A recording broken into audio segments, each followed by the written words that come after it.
প্রধানমন্ত্রী জনাব তারেক রহমান শেখ হাসিনা হয়ে উঠতে চাইছেন, বিএনপি আওয়ামী লীগ হয়ে উঠতে চায়।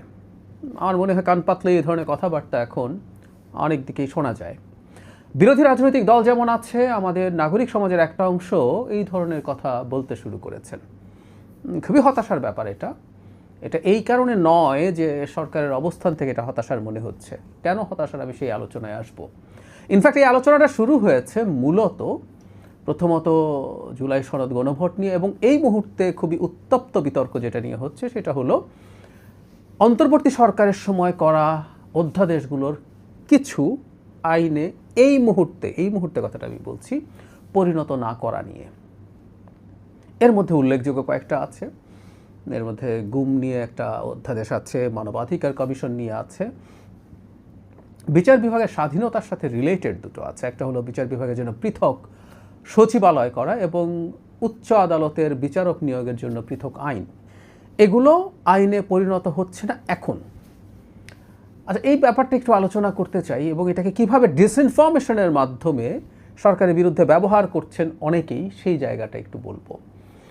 তারও একটা প্রশ্ন করি, অনেকেই এভাবে ইন্টারপ্রেট করছেন, অনেকে বলছেন গুম অধ্যাদেশ বাতিল হয়ে যাচ্ছে, সুতরাং বিএনপি আসলে গুম করা শুরু করবে।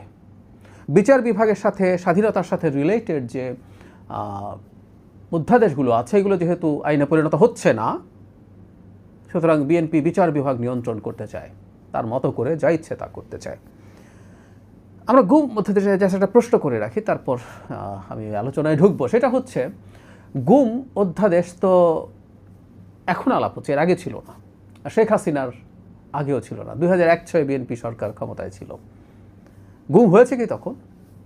তখন তো গুম অধ্যাদেশ ছিল না। মানে গুম অধ্যাদেশ না থাকা মানে কারো গুম করার খায়েশ হবে সারাক্ষণ, এই চিন্তা আমরা কেন করছি? ফান্ডামেন্টালি ভুল চিন্তা, এবং এগুলোই প্রত্যেকটা ফ্রেমিং। এবং আমাদের এটা একটু মাথায় রাখা দরকার, বিএনপি একটা গণতান্ত্রিক সরকার গঠন করেছে বড় একটা বিজয়ের মাধ্যমে। বিএনপির ভুল ত্রুটি থাকবে, কিন্তু বিএনপিকে আওয়ামী লীগের সাথে একই পাল্লায় তুলে দেওয়ার প্রবণতা, এটা অবিচার, অন্যায়। সমালোচনার মধ্যে সম্ভবত কোনো একটা জায়গায় পরিমিতি বোধ থাকা দরকার আছে। আচ্ছা, অধ্যাদেশগুলো নিয়ে আসলে কি বলা হয়েছে, কেন আমাকে ডিসইনফরমেশন বলছি? আমরা 133টা অধ্যাদেশের কথা জানি, যার মধ্যে 98টাকে আইনে পরিণত করা হচ্ছে সরাসরি, কোনো রকম কোনো পরিবর্তন ছাড়া। আর একটু ছোট্ট কনস্টিটিউশনাল ইস্যু আমরা অনেকেই জানি, সেটা হচ্ছে অধ্যাদেশ হচ্ছে আসলে আইনের মতোই। এটা যখন সংসদ থাকে না তখন রাষ্ট্রপতি অধ্যাদেশ জারি করেন, সেটা আইনের মতোই এফেক্টিভ, তবে এটার আয়ু থাকে নেক্সট পার্লামেন্ট বসার আগ পর্যন্ত, এবং পার্লামেন্ট বসার 30 দিনের মধ্যে এটাকে যদি আইনে পরিণত না করা হয় পার্লামেন্টের ভোটাভুটির মাধ্যমে, তাহলে এটার কার্যকারিতা আর থাকে না। তাহলে 98টা অবিকৃতভাবে বিএনপি আইনে পরিণত করছে। 98টা বিরাট সংখ্যা, মানে 133টার মধ্যে 98টা। 15টা কিছু চেঞ্জ করে উত্থাপন করা হচ্ছে, তার মানে 98 আর 15, ইনফ্যাক্ট 113টা আসলে উত্থাপিত হয়ে যাচ্ছে। 20টা উত্থাপন করা হচ্ছে না। এই উত্থাপন না করা মানে হচ্ছে এটা বাতিল হয়ে যাবে স্বয়ংক্রিয়ভাবে, কারণ 30 দিনের মধ্যে যদি সংসদে অধ্যাদেশ উত্থাপিত না হয় তাহলে সেটার কার্যকারিতা থাকে না। এবং এর মধ্যেই যে আলোচিত কয়েকটা আছে সেগুলো এখানে আছে। মজার ব্যাপার, পার্লামেন্টে আইনমন্ত্রী, স্বরাষ্ট্রমন্ত্রী দুজনই খুব স্পষ্ট ব্যাখ্যা দিচ্ছেন আলোচিত আইনগুলোর কী ঘটছে। টেকনিক্যালিটিস আছে, সেই টেকনিক্যালিটিস আমি যাব না। আমাদের আইনমন্ত্রী খুব সহজেই পার্লামেন্টের ঝামেলা, ব্যস্ততা কমে আসলে তিনি বিস্তারিত আইনি ব্যাখ্যাও দেবেন, আমরা সেই প্রত্যাশা করি, এবং তিনি সেটা করবেনও, আমরা এটা মোটামুটি ধরে নিতে পারি। কিন্তু বেসিক কথাটা তারা কিন্তু পার্লামেন্টে বলে দিয়েছেন যে এই অধ্যাদেশগুলো বাতিল হচ্ছে কারণ এগুলো উত্থাপিত হচ্ছে না সেই কারণে। কিন্তু যেই ইস্যুতে এই অধ্যাদেশগুলো আছে সেগুলো নিয়ে নতুন করে বিল আসবে সংসদে। একটা ওয়ার্কিং পার্লামেন্ট আছে, সেখানে বিল আসবে, আইন হবে নতুন করে। সময় বেশি নেওয়ার কারণ কি? কেউ বলতে পারেন যে আমরা 15টা তো কিছু চেঞ্জ করে নিয়ে আসা হয়েছে, এগুলো চেঞ্জ করে থাকলে করে নিয়ে আসা হলো না কেন?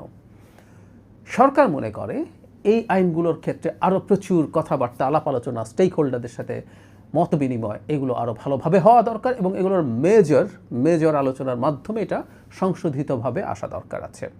সুতরাং যে আলোচিত আইনগুলো নিয়ে এত শোরগোল এবং যার কারণে বিএনপিকে আওয়ামী লীগ বানিয়ে দেওয়া হচ্ছে, জনাব তারেক রহমানকে শেখ হাসিনা বানিয়ে দেওয়া হচ্ছে, আর একটা গণঅভ্যুত্থানের ডাক কেউ কেউ দিচ্ছেন, সেইটা মানে কোনোভাবে যৌক্তিক না। এই আইনগুলো আসবে, সে আইন আসার পর সংসদে আবার ডিবেট হবে, তখন যে কেউ ডিবেট করতে পারেন কারো যদি কোনো রকম কোনো দ্বিমতের জায়গা থাকে। সংসদের কাজ তো আসলে মূলত ওইটা। আমরা দেখছি সংসদের মধ্যে নানান কথাবার্তা হচ্ছে, কিন্তু মূল কাজ ওটা, সেই সময় তারা পারফর্ম করবেন। আরেকটা ব্যাপার, কেউ কেউ বলার চেষ্টা করছেন এগুলো তো করেই দিয়েছিল অন্তর্বর্তী সরকার, বিএনপি কেন এটাকে নিয়ে আবার অন্যভাবে ভাবছে। একটা কথা মাথায় রাখতে হবে, প্রত্যেকটা সরকারের নিজস্ব চিন্তা আছে, রাষ্ট্রকে সে কীভাবে দেখতে চায় সেটা নিয়ে তার নিজস্ব ভাবনা আছে, থাকতে হয়, এটাই নিয়ম।